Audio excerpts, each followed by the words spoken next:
Match হেরেই অঝরে কাঁদলেন Lionel Messi. আর তার এই কান্না দেখে নিজেকে দমিয়ে রাখতে পারলেন না তরুণ তুর্কি স্পেনের লামিন ইয়ামাল। মেসির দিকে ছুটে এলেন, মেসিকে সান্ত্বনা দিলেন। আজকের দিনটা ছিল যেন স্পেনের জন্য। আজকের ম্যাচটি হারে কাকে সবচেয়ে বেশি দায়ী মনে করেন?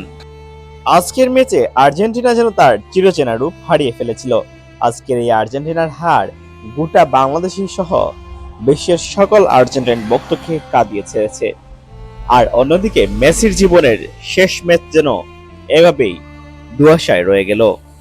আজকের ম্যাচ হারে গোটা বিশ্ব কেঁপে উঠেছে আর্জেন্টাইন সমর্থকদের হৃদয়।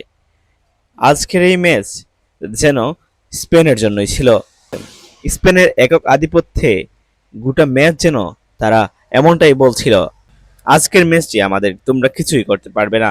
আজকের ম্যাচে মেসির বিদায় আর অন্যদিকে হার, সব মিলিয়ে গোটা ফুটবল বিশ্ব এখন ভারাক্রান্ত।